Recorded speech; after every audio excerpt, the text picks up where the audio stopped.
जो छोटे और बड़े रोड और ट्रैक्स को दर्शाती हैं। मॉडल के ऊपर नॉर्थ को एरो के माध्यम से दर्शाया गया है, जबकि वास्तविक नॉर्थ भी इसी दिशा में है। इस मॉडल के ऊपर रेड कलर से दर्शाए गए कुछ एक गांव गुलटारी, गोंद, मटियाल, बिजोट और मरोल ये पाक ऑक्युपाइड कश्मीर के गांव हैं। एलओसी भी इन इलाकों से होकर के गुजरती है और 1999 में कारगिल वार भी इन इलाकों में लड़ा गया था। लेकिन इससे पहले हम जानना चाहेंगे कि 1999 में कारगिल वार क्यों हुआ।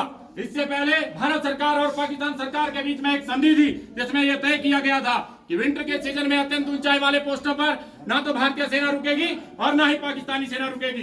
भारतीय सेना ने इस संधि का पालन करते हुए अपने सैनिकों को बेस में डाउन कर लिया, लेकिन पाकिस्तानी सेना ने ऐसा नहीं किया।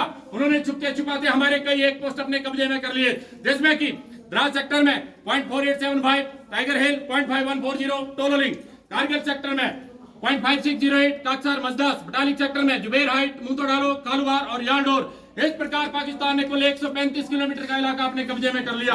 अब पाकिस्तानी सेना को जो करना था वो कर चुके थे। बारी थी भारतीय सेना की पाकिस्तानी सेना से अपने पोस्टों को दोबारा रिकैप्चर करने की और उन्हें मुंह तोड़ जवाब देने की। लेकिन हमें कैसे पता चला कि पाकिस्तानी सेना ने हमारे पोस्ट अपने कब्जे में कर लिए। एक चरवाहा जिसका नाम था श्री ताशी नामग्याल, क्या था? श्री ताशी नामग्याल। सम्मानित लोग हैं, हमें श्री लगाना चाहिए, जो कभी कभी भेड़ बकरियां चराने के लिए मुंतोडालो के इलाके में जाया करता था।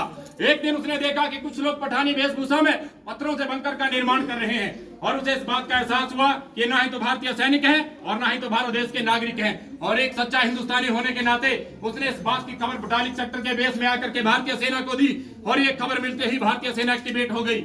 भारतीय सेना ने अपने अपने इलाके में अलग अलग पेट्रोलिंग टीम भेजी, जिसमें कि एक महत्वपूर्ण पेट्रोलिंग टीम जो कि 4 जाट रेजिमेंट के कैप्टन सौरभ कालिया के नेतृत्व में कक्सार के इलाके में गई।